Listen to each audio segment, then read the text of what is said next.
समाज में एक बड़ी लड़ाई चल रही थी रामचरितमानस को लेकर के, और बड़े बड़े नेता जिन्होंने कभी, जिनके बाप दादाओं ने कभी रामचरितमानस का अध्ययन तक नहीं किया, तो एक दो चौपाइयों को लेकर के रामचरितमानस पे कटाक्ष कर रहे थे। उसी में एक उत्तर प्रदेश के पूर्व मुख्यमंत्री जी का बयान आया था कि वो कह रहे थे कि रामचरितमानस को हम कैसे मान लें,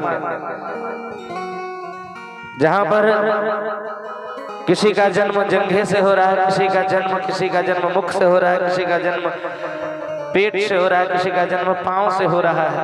ऐसा होता है क्या कहीं? उनको क्या पता है? सूर्यवंश में एक युवनाश्व नामक राजा हुए, जिनका शल्य चिकित्सा के माध्यम से जिनके गर्भ में बालक था उसको निकाला गया था। रानी को गर्भवती होना था, किंतु अभिमंत्रित किया हुआ जल राजा पी गए थे, इसलिए वो गर्भवता हो गए थे। तो उनको उनका पेट फाड़ करके और बालक को बाहर लाया गया, और मजे की बात, धाता के द्वारा, यानी ब्रह्मा जी अपनी अंगुष्ठिका उसके मुख में लगाते हैं, उससे उसका पालन होता है, इसलिए आगे चल करके उनका नाम मानधाता नामक राजा हुआ। तो बहुत सारी कथाएं ऐसी हैं जो आज के मनुष्य को वहां तक सोचने पर भी विवश नहीं कर सकता है, क्योंकि हमारे कल्पना से परे परमात्मा कैसा, जो हमारे कल्पना के सीमा में रह करके काम करे। परमात्मा तो हमारी कल्पना से परे का वस्तु है ना, जिसके हाथ में सब कुछ है, वो क्या नहीं कर सकता है। किंतु भगवान पे भरोसा हो तब ना ये बात अकाल्पनिक लगेगा। अब जिनको, जो भगवान मानते ही नहीं है, जिनको भगवान के सामर्थ्य का भान ही नहीं है, जो ईश्वर की सत्ता को स्वीकार ही नहीं करता है, उसको तो ये काल्पनिक ही लगेगा। इसलिए जो लोग ईश्वर को नहीं मानते हैं, जो वेद वाक्य को नहीं मानते हैं, जो शास्त्रों को नहीं मानते हैं, उनकी बातों को ज्यादा गंभीरता से नहीं लेनी चाहिए, उनकी बातों को सुनना ही नहीं चाहिए। उनकी बातों को सुनने से क्या होगा कि वो तो उनके पास तो धर्म का ज्ञान है नहीं, उनके मन में धर्म के प्रति कोई निष्ठा तो है नहीं। आपके में थोड़ी मोड़ी जो बची हुई है वो भी खत्म हो जाएगा। इसलिए कभी भी शास्त्र से बढ़कर के कोई गुरु नहीं हो सकता। शास्त्र जो कहे, क्योंकि शास्त्र ही हमें बताते हैं कि क्या करना चाहिए, क्या नहीं करना चाहिए। गीता में भगवान स्वयं कहते हैं कि तस्मात् शास्त्रम प्रमाणन्ते कार्य व्यवस्थित हो। क्या करना चाहिए, क्या नहीं करना चाहिए मनुष्य को, इसकी व्यवस्था शास्त्रों ने पहले ही कर दी है।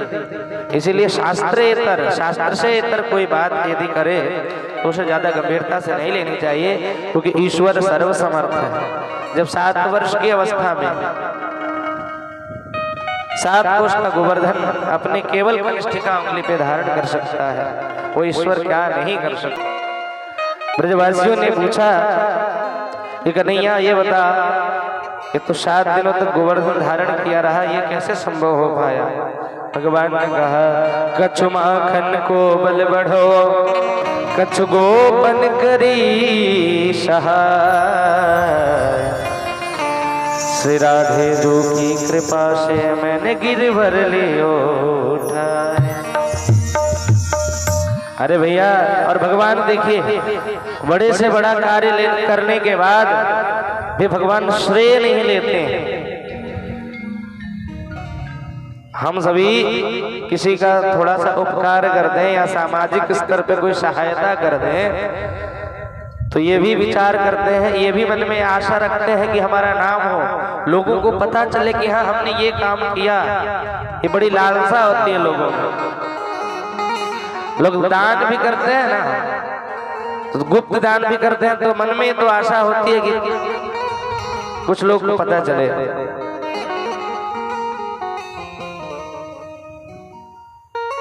किसी महात्मा के मुख से हम कथा सुने थे, दानियों एक व्यक्ति गुप्त दान